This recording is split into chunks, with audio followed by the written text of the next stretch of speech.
Bonjour! Après avoir vu les additions écrites, maintenant nous allons revoir les soustractions écrites. Je rappelle que les soustractions, c'est l'opération de faire moins. Alors, premier calcul assez simple, je l'ai déjà écrit en calcul écrit, donc nous avons 483 moins 241.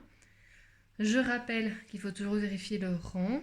Donc ici, nous avons bien 3 unités, donc 483, moins 1 qui est bien une unité dans 241. Les dizaines, c'est bien le 4 et le 8, ils sont alignés. Le 2 et le 4 sont bien des centaines et elles sont alignées également. Alors, après, il suffit de faire l'opération moins, donc on enlève quelque chose. Donc 3 moins 1, donc j'enlève 1 à 3, ce qui me fait 2. 8 moins 4, ça fait 4. 4 moins 2, ça fait 2. Donc la réponse de ce calcul est 242, tout simplement. Alors, compliquons un petit peu les choses. Nous allons faire un autre calcul avec également 3 chiffres, pour ne pas compliquer tout d'un coup. Je le remets en calcul écrit, donc je fais bien attention, le 2 et le 7 ce sont des unités, ils doivent être l'un en dessous de l'autre. Donc si je veux, je peux les placer en premier. Donc le 2 de 572, puis j'écris le 7 et le 5, comme ça j'ai mon nombre qui est ici. Et je fais bien attention à mon 7 qui doit être en dessous de mon 2, je le place en premier. Et puis j'écris le reste du nombre. Je ne dis pas le signe moins. Et je trace ma ligne. Ensuite, je fais les unités. 2 moins 7. Alors, je n'oublie pas que je dois enlever. Donc si j'ai 2, est-ce que je peux enlever 7 doigts? Non, je n'ai pas assez.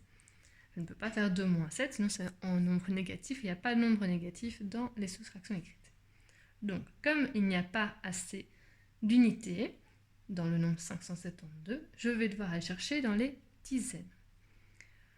On se rappelle de ce qu'on a vu dans la première vidéo et ce qu'on a vu dès la première primaire, c'est que une dizaine, c'est 10 unités. Vous vous souvenez, on en a parlé à la première vidéo, on a dit que vous faisiez des petits points et vous faisiez des paquets. Donc, une dizaine, c'est 10 unités. Jusque-là, normalement, c'est assez simple. Comme une dizaine, c'est 10 unités, on va donner une dizaine aux unités. Pour lui donner, j'ai enlevé une dizaine à 7. 7 moins 1, ça fait 6. Vu que je lui donne une dizaine, donc je dois la donner, donc je dois l'enlever. Et je donne aux dizaines aux unités, ma dizaine, qui se transforme en 10, vu que une dizaine est égale à 10 unités. Du coup, au lieu d'avoir 2 unités, j'ai 10 unités, et 2 unités, ce qui me fait 12. Et 12 moins 7, ça par contre, c'est faisable. 12 moins 7, ça fait 5. Ensuite, je continue mon calcul. 6 moins 3, est-ce que c'est faisable? Oui. 6 moins 3, ça fait 3. 5 moins 1, est-ce que c'est faisable? Oui, ça fait 4. Donc, je peux l'écrire. On se rappelle? Alors, calcul suivant.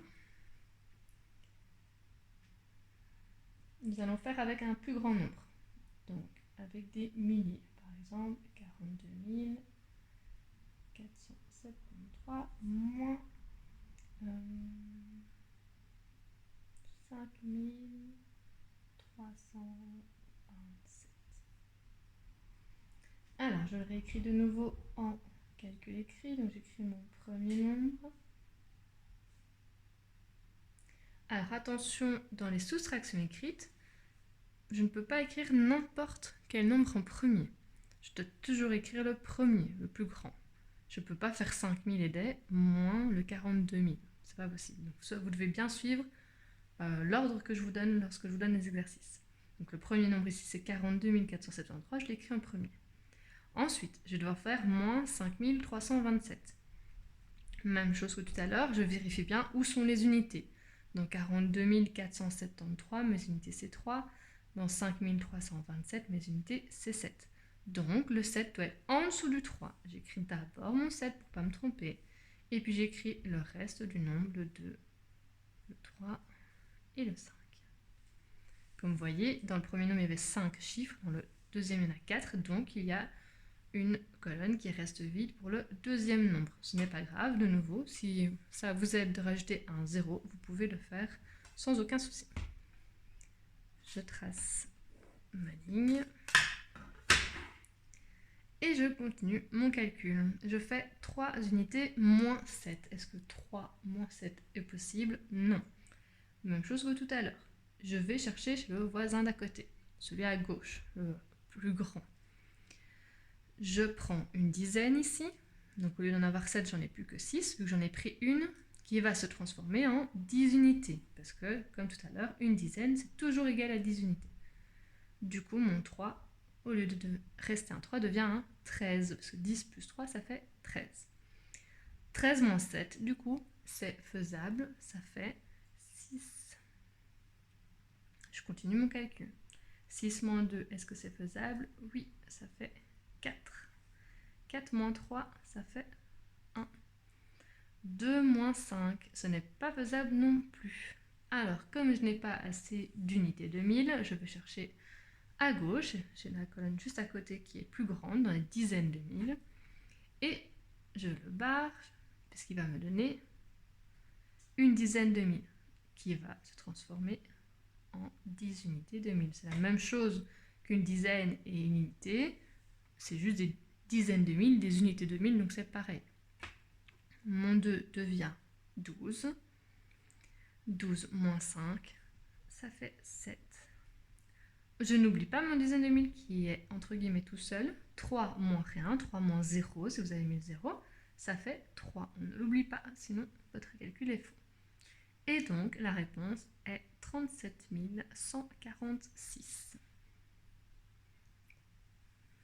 Alors, autre calcul un petit peu plus complexe. Toujours dans les nombres entiers, on n'attaque pas encore les nombres à virgule. Alors, le problème généralement, c'est ce genre de calcul. On va y aller. Moins 271. Alors, j'écris mon premier nombre, 48 000.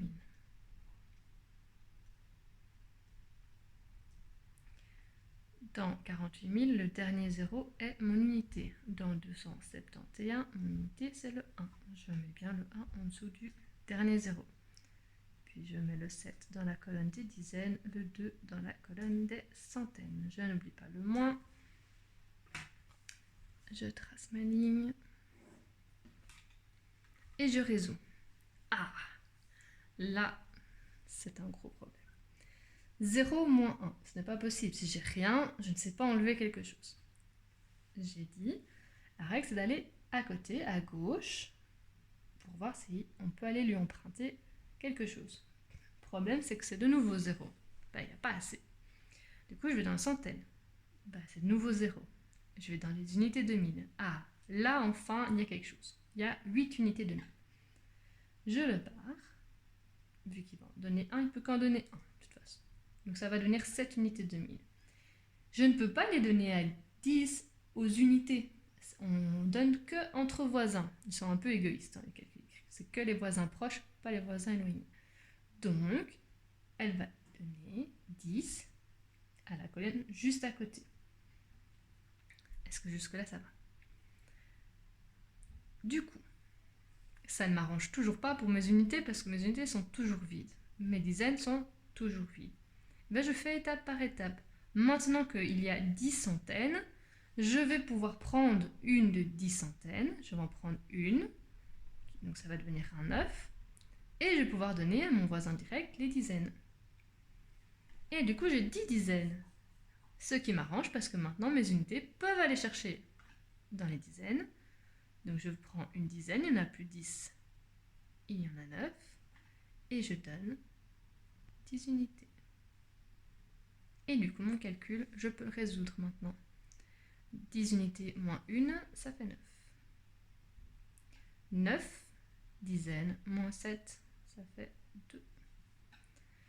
9 dizaines moins 9 centaines, pardon. Moins 2 centaines, ça fait 7.